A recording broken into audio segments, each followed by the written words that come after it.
यदि आप संसार को एक संकीर्ण दृष्टिकोण से देखते हैं, तो आप कभी भी जीवन में अपने सच्चे उद्देश्य को नहीं खोज पाएंगे।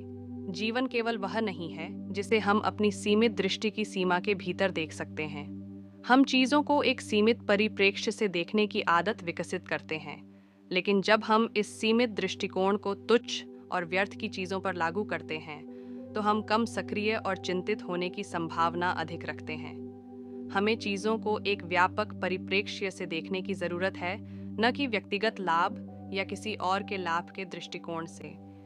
इसके बजाय इसे देखें जैसे कि आप लगातार पूरे ब्रह्मांड का अवलोकन कर रहे हैं, जो वर्तमान क्षण का अनुभव करने का एक अधिक प्रभावी तरीका हो सकता है।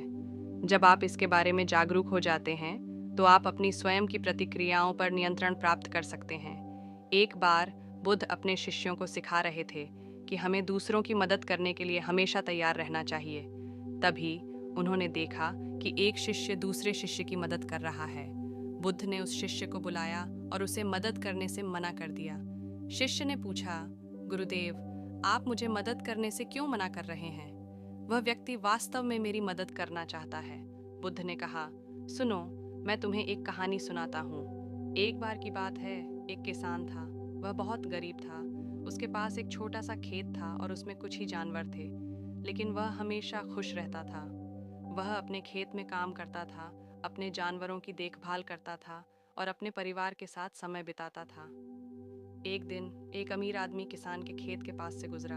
उसने किसान को खेत में काम करते हुए देखा और उससे पूछा, तुम इतना खुश क्यों हो जबकि तुम इतने गरीब हो? किसान ने कहा, मैं खुश हूँ क्योंकि मेरे पास सब कुछ है जो मुझे चाहिए। मेरे पास एक छोटा सा खेत है, कुछ जानवर हैं और एक प्यार करने वाला परिवार है। अमीर आदमी ने कहा, तुम गलत हो। तुमके पास सब कुछ नहीं है। तुम्हारे पास एक बड़ा घर नहीं है, एक महंगी कार नहीं है और दुनिया भर में यात्रा करने के लिए पैसे नहीं हैं। किसान ने कहा, मुझे इन चीज़ों की ज़रूरत नहीं है। मेरे पास वह सब कुछ है जो मुझे खुश करने के लिए चाहिए। अमीर आदमी किसान की बात से हैरान रह गया। उसने सोचा कि वह किसान को समझाने की कोशिश करेगा, लेकिन उसने देखा कि किसान को उसकी बातों से कोई फर्क नहीं पड़ रहा है, इसलिए वह चुपचाप चला गया। इस चैनल की सफलता में आपका योगदान सबसे महत्वपूर्ण है। आपकी प्रेरणा और समर्थन की बदौलत ही हम ये सार्थक सामग्री लाने में सक्षम हुए हैं। यदि आप चाहें तो सुपर थैंक्स के माध्यम से या हमारी मेंबरशिप ज्वाइन करके हमें आर्थिक रूप से सहायता प्रदान कर सकते हैं। यदि आप आर्थिक रूप से समर्थन नहीं भी कर सकते तो भी कोई बात नहीं, हम आपके लिए बेहतरीन वीडियो लाने की पूरी कोशिश जारी रखेंगे।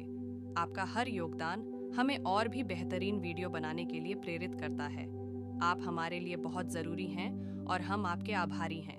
धन्यवाद। लेकिन मुसाशी ने अपने डर को स्वीकार किया। उन्होंने महसूस किया कि डर एक स्वाभाविक भावना है और यह हमें सुरक्षित रहने में मदद करती है, लेकिन डर हमें नियंत्रित नहीं करना चाहिए।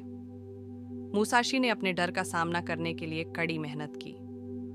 उन्होंने तलवारबाजी का प्रशिक्षण लिया और उन्होंने अपने मन और शरीर को मजबूत करने के लिए अभ्यास किया।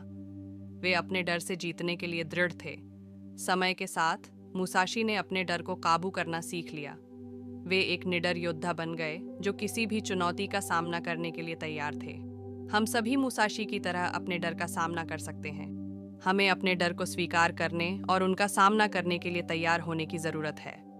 हमें अपने मन और शरीर को मजबूत करने के लिए अभ्यास करने की ज़रूरत है और हमें दृढ़ रहने की ज़रूरत है और कभी हार नहीं मानने की ज़रूरत है।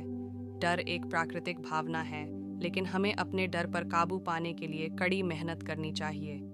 मुसाशी के पिता ने उन्हें समझाया कि डर एक प्राकृतिक भावना है, लेकिन हमें अपने डर पर काबू पाने के लिए कड़ी मेहनत करनी चाहिए। मुसाशी को एक अपराधी से लड़ना पड़ा।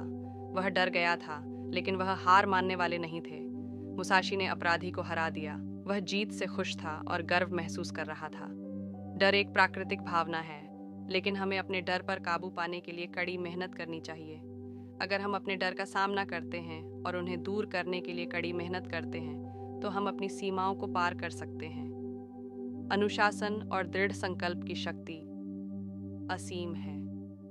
स्वयं अनुशासन मुसाशी का मानना था कि आत्म अनुशासन सफलता के लिए आवश्यक है। उन्होंने कहा कि आत्म अनुशासन के बिना कोई भी अपने लक्ष्यों को प्राप्त नहीं कर सकता है। आत्म अनुशासन का अर्थ है अपने विचारों, भावनाओं और कार्यों पर नियंत्रण रखना। मुसाशी ने आत्म अनुशासन के विकास के लिए कई सुझाव हैं। अपने लक्ष्यों को निर्धारित करें। जब आपके पास स्पष्ट लक्ष्य होते हैं तो आप उन पर ध्यान केंद्रित करने और उन्हें प्राप्त करने के लिए कड़ी मेहनत करने में अधिक सक्षम होते हैं। अपनी आदतों को बदलें। यदि आप अपने लक्ष्यों को प्राप्त करना चाहते हैं तो आपको अपनी आदतों को बदलने की आवश्यकता है। आज के लिए बस इतना ही। सब्सक्राइब और शेयर करना न भूलें। अपने सुझाव कमेंट में ज़रूर दें। धन्यवाद। आशा है कि आपको आज की बातें पसंद आई होंगी। अगली बार फिर मिलेंगे। तब तक सुरक्षित रहें और स्वस्थ रहें। नमस्ते।